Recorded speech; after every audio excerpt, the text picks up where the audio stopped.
இல்லாக எங்களுக்கு ஒரு சவாலும் இல்லை. எங்க கோட்பாடு, எங்க பாதையில எந்த இடையூறும் இல்லை. எங்க தத்துவத்துக்கு நாங்க முன்வைக்கிற அரசியலுக்கு இந்த நிலத்துல யாருமே இல்லை. ஏன் உலகத்திலே முன்னெடுக்கல ஒரு அரசியல் கட்சி. இங்க மரம்னா என்னன்னு தெரியாத ஒரு கூட்டம் இருக்கு. மரம்னாவே என்னன்னு தெரியல அவனுக்கு. மரத்தின் பயன் என்னன்னே தெரியல. மலைனா என்ன, கடல்னா என்ன, ஆறுனா என்ன, நீரின் அவசியம் என்ன, எதுவுமே தெரியாது அவனுக்கு. அவனுக்கிட்ட நாடு இருக்கு. உங்களுக்கு புரியுதா? அப்போ நாங்க புல்லு பூண்டு நாய் நரி ஆடு மாடு கோழி ஒத்தது அறிவார் உயிர் வாழ்வார் மற்றெல்லாம் செத்தாருள் வைக்கப்படுங்கிறான் என்னுடைய மூதாதை வள்ளுவ பெருமகனார். நீங்க இங்க அப்படி கிடையாது. இங்க பாருங்க, ஒரு சமூகம் வாழணும்னா வண்ணாறு இருக்கணும், குயவர் இருக்கணும், முடிதிருத்துற மருத்துவர் இருக்கணும், உழவன் இருக்கணும், தச்சன் இருக்கணும், மீனவன் இருக்கணும். புரியுதா? இவனெல்லாம் இருந்து தாண்டா சமூகம். ஒத்தது அறிவார் உயிர் வாழ்வார் மற்றெல்லாம் செத்தார் உழைக்கப்படுங்கிறான். இவன் எவனாவது இந்த திராவிட இந்திய கட்சி என்னில் இருக்கிற ஆதி தொல்குடி தமிழர்கள்ல ஒரு முடிதிருத்திற மருத்துவர் குலத்துக்கு சீட்டு கொடுத்துருக்கானா? யாராவது சொல்லு. இல்ல வண்ணாரு, இந்த வண்ணாருக்கு கொடுத்துருக்கானா? இல்ல தச்சருக்கு, இல்ல வேளாறு இருக்கிற இந்த குயவருக்கு கொடுத்துருக்கானா? யாராவது சொல்லு, சொல்லுங்க. யாராவது சொல்லுங்க, கொடுத்துருக்கானா? ஒரு கட்சி தேடி தேடி கொடுத்து நிறுத்துதுன்னா இது தமிழனுடைய அரசியல், தமிழ் தேசினத்திற்கு அரசியல். என் மக்கள் எல்லாம் மேல ஏறணும். இங்கே ஆதி தமிழன் இருக்கான் பறைய, அவன் மேம்படாம ஒரு தேசியனம் மேம்படாது, ஒரு உரிமையும் பெறாது. என் கால்கள் வலுவா இருந்தாதான் என் உடம்புல எந்த பாகம் வலுவா இருந்தாலும் பயன் இருக்கும். அப்ப ஆதி தமிழ் குடி விடுதலை பெறாம எவனும் விடுதலை பெற முடியாது. அந்த பேர், அது விடுதலைக்கு விடுதலைன்னு பேர் இல்ல. இப்ப தேவேந்திரர் வெளியேற்றா பட்டியல் இருந்து நாங்க போராடுறது காரணம் என்ன? என் இனம் சார்ந்தவன், என் உடன் பிறந்தான் தாழ்ந்தவன் இருக்கிறது என் தன்மானை இழப்புன்னு நாங்க பாக்குறோம்.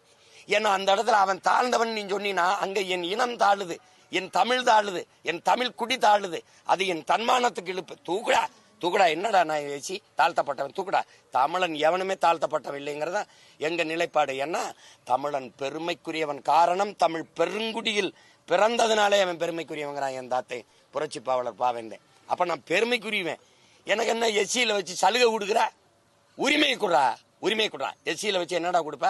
ஏழாடா, ஏழை பிசியில விடாது எம்பிசியில வச்சு குடுறா, எனக்கு தனியா வச்சு குடுறா. என்ன நீ என்னை தாழ்த்தப்பட்டவன் சொல்ல நீ யார்?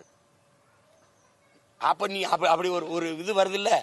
அந்த கோட்பாடை கொண்டு வரணும்னா நீங்க இந்த இடத்துல தனித்த தத்துவத்தை வச்சுதான் நிக்கணும். இவன் எவனோடும் கூட்டணி சேர முடியாது, இவன் தரமாட்டான், செய்ய மாட்டான்.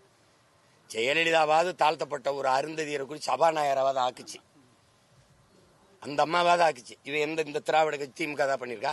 பொது தொகுதியில ஒரு தாழ்த்தப்பட்ட மகனை நிறுத்தி திமுக வெல்ல வைக்குமா? வென்றுகா? இல்ல எங்க அண்ணன் திருமாவளவனே, நீங்க பொது தொகுதியில் நில்லுங்க, நம்ம வேலை செஞ்சு வெல்லுவோம் அப்படின்னு ஏதாவது சொல்லுமா அந்த திமுக? சொல்லுங்க. கம்யூனிஸ்டாவது ஒரு தடவை அந்த மாதாவரத்தில் ஒருத்தரை நிறுத்தி வெல்ல வச்சிச்சு. தலித்து எழில்மலையை கொண்டு திருச்சியில நிறுத்தி ஜெயலலிதா அம்மா வெல்ல வைக்கிறாங்க. திமுக என்ன பண்ணுச்சு தெரியுமா? எங்க அண்ணன் பெரம்பலூர்ல இருந்தாப்ல ராசா, வெறும் பறைய ரோட்ல தான் வென்றாரு அவரு. எல்லாரும் போட்டுதானே வென்றாரு. அப்ப என்ன பண்ணிருக்கோம்? பொது தொகுதியா மாறும்போது ராஜா நீ அங்கேயே நில்லுன்னு சொல்லியிருக்கணும்ல. எல்லாரும் போட்டுதானே வென்றாரு. எதுக்கு நீலகிரியை கூட்டிட்டு போன? ஏன்னா நாங்க எங்க அண்ணனை தமிழனா பாப்போம், நீ தாழ்த்தப்பட்டவனா பாக்குற. இப்ப சிக்கல் புரியுதா? அதனாலதான் இந்த நிலையை நாங்க மாத்தணும்னு நினைக்கிறோம். அப்ப இவங்களோடலாம் சேர்ந்து இந்த வேலையை செய்ய முடியாது, தனிச்சு நின்னாதான் செய்ய முடியும். இப்ப பாருங்க, இந்த தேர்தலையும் நான் எல்லாருக்கும் இடம் கொடுத்துருக்கோம். நீங்க போடுங்க, போடாம போங்க. எங்க கிட்ட சாதி பார்த்துட்டீங்கன்னா என் தத்துவம் செத்து போயிடும். மதம் பார்த்துட்டீங்கன்னா போயிடும். நான் முன்வைக்கிற அரசியலை தான் நீங்க பார்க்கணும். நாங்க எடுத்து வைக்கிற கருத்தை தான் பார்க்கணும், அதை தான் பார்க்கணும். அதை விட்டு இவர் என்ன ஆளுக, இவர் என்ன மதம், என்ன சாதி, இதெல்லாம் பார்த்தா அதுலதான் இந்த நாடு நாசமாய் போய் கிடக்கு. உங்களுக்கு கோபம் வருதா இப்படி சொல்றதுனால? வருதுன்னா மாத்தி போடுங்க வாக்க. அவங்களுக்கு போடாம இருங்க. எனக்கிட்ட கேள்வி கேட்டுக்கிட்டு இருந்தேன். வேற ஏதாவது